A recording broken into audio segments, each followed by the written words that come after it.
Aujourd'hui, nous allons parler des photorécepteurs. Les photorécepteurs sont situés sur la rétine, à l'intérieur de l'œil. La rétine est une couche de cellules qui va participer à la vision.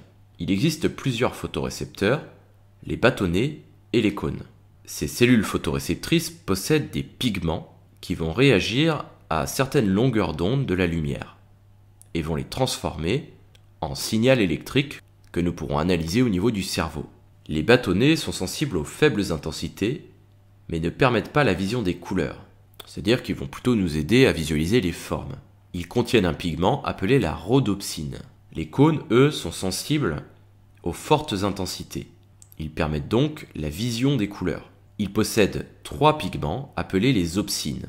Il y a l'opsine B, également appelée opsine S pour short, qui vont absorber des longueurs d'onde situées entre 430 et 440 nanomètres, c'est-à-dire dans le bleu.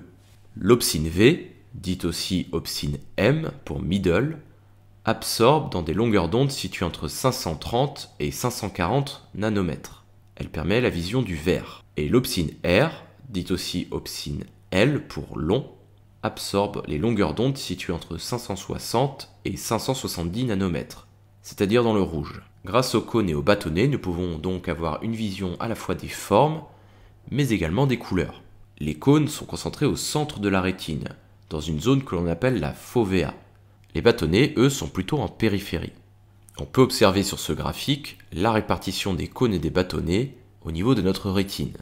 Ici, on peut observer un trou où il n'y a ni cône ni bâtonnet. C'est l'emplacement du nerf optique. Voyons maintenant si ces pigments rétiniens sont présents chez d'autres espèces. Lorsque l'on regarde un chimpanzé, on retrouve bien les 3 opsines. En revanche, chez d'autres singes, comme celui-ci, on peut observer qu'il n'y a pas d'opsine L.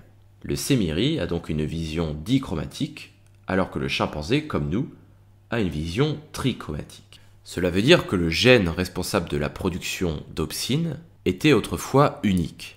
On a pu constater également que ce gène produisant les opsines était présent également sur d'autres chromosomes et sur un même chromosome à 2 emplacements différents. Cela veut dire que le gène a dû subir une transposition, c'est-à-dire qu'il a été déplacé sur un autre chromosome, mais il a également subi une duplication, c'est-à-dire qu'il a été copié sur un autre endroit d'un même chromosome.